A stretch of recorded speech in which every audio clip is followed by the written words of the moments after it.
Late 80s, early 90s, resistance was the end of the world. The comments were throwaway comments, obviously, and we were only dealing with what we knew at the time. We have to sell our farms and do something else. At first, for growers, it's an enormous challenge, and most growers that tackled the problem head-on and implemented a lot of different management strategies are winning the battle, and they feel quite confident about their future of farming and confident that they're going to be able to manage resistant weeds into the future. At the time, was magical products coming through the system. They were just U-Butte. Gleam was sensational. We spray it out and it worked. It was 100% control. It was expensive, but it was a simple solution. It was out of a can. We could put in a boom spray and go for a drive and the problem was solved. What happened? Like anything, human nature, if it's simple, it works, what do? We do it again. Do it again, and we do it again. And very quickly, unbeknown to us, we discovered it stopped working. Along comes hoe grass. What do we do with that? We're a bit slow on the uptake, we're still learning, and we use that. It's fantastic. Just go in one spray, it's done. Again, again, and again, and we've got the same result. The label is obviously a rate that's chosen through research and the likes to give us close to 100% control as possible. There may be a bit of fat in that label, but at the same time, never are we spraying under perfect conditions. So we thought, well, I guess the industry as a whole, some more than others, took the opinion that we could halve the rate on a year in, year out basis, because wheat on wheat is quite profitable. We've sort of multiplied the factor, and especially with ryegrass being an obligate outcrosser, we've accelerated it very quickly. And then we've lost our Group A's. When I say Group A's, we're talking going back to the FOPs, the hoe grasses, the likes, and then we go to the DIMs. And now I guess if we look at what we're doing today, if I go into a paddock of wheat or barley, I assume nothing works in crop. So I've got pre-emergent options, but I've got nothing in crop. I don't think the resistance and the densities are as bad in the southern region, and that would be a reflection on probably cropping frequency. But having said that, it is becoming an issue, and I guess we're lucky in this respect, the north of WA versus the south, which is it's a big state, so it's a big generalisation, but we probably should be listening and learning with respect to what they've done in the north, and how can we sort of transpire that to the south, and obviously put a bit of time aside and put some strategies in place. Where to? I guess looking back, what should have we done? We should have simply, which is a very strong message being used today, if you're on a good thing, don't stick to it, which is I think an industry throwaway line, which is very relevant, rotate your chemistry. Where applicable, even though economics are the key thing, because financial success is security, but use label rates, and don't think we're smart enough to do otherwise. And probably the other key take-home message would be looking back would be simply the solution cannot always be out of a drum. Farmers need to incorporate diversity in their control measures as soon as they can, from burning windrows, swathing crops that they can to accumulate more weed seeds, and just use every technique that they can away from the boom spray to control weeds, and that will delay dramatically the development of resistance on their farms. I think probably the biggest issue we're looking at now, and I'm sure many guys would vouch for it, is radish. It's a different beast. It's obviously a weed, but the problem with radish is, I guess, really the dormancy, the staggered germination, and we don't know what population we're dealing with. You travel to southern areas of the state and they say there's no radish here. It's quite an interesting comment. Then that's what you hear. You observe and make your own mind of it, and then you actually start asking and talking, and there's a lot more than people generally let you know. But they're lucky down there. And how did the radish get there? It's obviously been spread through. It's a hygiene issue. I guess the classic would be stock feed. Be prepared to spend more money, because the whole aim is to ensure 100% control. And when I say spend more money, it's not only in the cropping phase, because at the end of the day, it's what we're trying to do is control weeds, which is to give us an economic response to grow more produce, which in most respects is grain.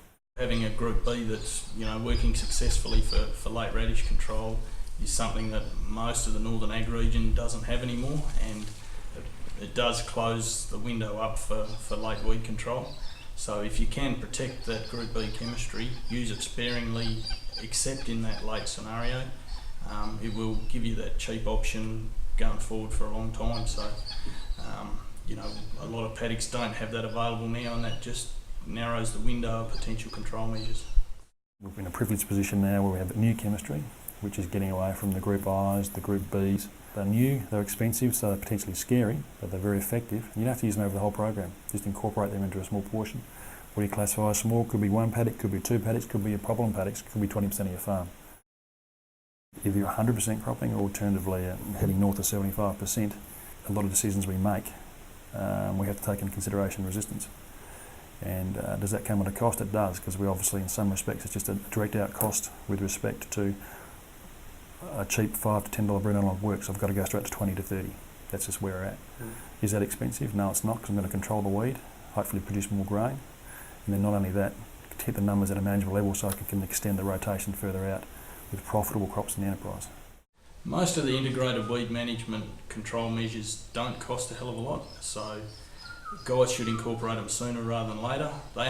Some are inconvenient, but guys just need to basically put them in as much as possible. The new herbicides are more expensive, hence the reason to use them sparingly on a small part of your property. The main increase in cost of production in this part of the world has probably been that extra cost of broadleaf spray. A few years ago, probably 10 years ago, a lot of people were getting away with $5 or $6 a hectare with a single broadleaf spray.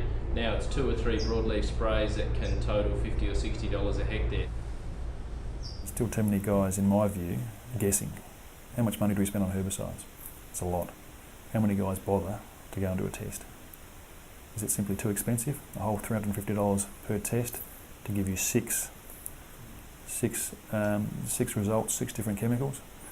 At least you're not stabbing and guessing in the dark, and you can make a more informed decision. It may not be perfect information, because we know there's deficiencies with herbicide resistance tests, because with radish in particular, you're dealing with this year's population or population from 4 years ago, but at least it's going to give you some guide, and you can put some strategies in place. A result coming back with no resistance is fantastic. You can go and spend your $10, but don't be too carried away. Be prepared to spend 20 as strategic to keep yourself in the loop and rotate your chemistry, but in some respects you can spend a lot less. From a grower's perspective, probably the biggest cost is confusion. Where are we at? How much worse can it get?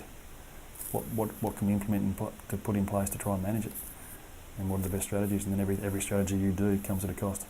I think given the suite of herbicides available now, it would be sensible to try and incorporate some of the newer generation products into the system earlier, just on 20 to maybe 30% of the farm, and use your conventional control measures on the rest, and just rotate that control measure around the farm to give that different group over the weed population that you're facing to give good control and not rely entirely on your Group I, Group B combinations. When growers tackle the problem head on and they take an aggressive approach to the weed management, they are generally winning the battle. So it's not doom and gloom, but it is a change in farming practices. But I think the positive is, I think we're seeing some really good farming as a result of it, and we've got really good farmers, and they're doing a really good job of it. The key really is rotation and educated decisions, and really the strongest message I would say is to know where you're at now and get the population tested. If you're on that first bit of the slope, there's ways and means that you can really lengthen the journey towards that peak resistance. If you are fortunate enough to not have any resistance to certain groups of chemistry in that paddock, then keep it that way. Don't therefore go and continue to use that group just because it's not resistance now, because all you'll do is develop resistance down the track, and you'll have another tool out of the toolbox. The thing is, if you're not sure, never continue on the path that you're going. Always put your hand up and ask either an advisor or consultant or a Bayer person for help or information if you're concerned about resistance developing. And it's maybe a couple of $100 to get it tested. It's a pretty small investment in your farm and sustainability of all the groups and all the tools in your toolbox for the future.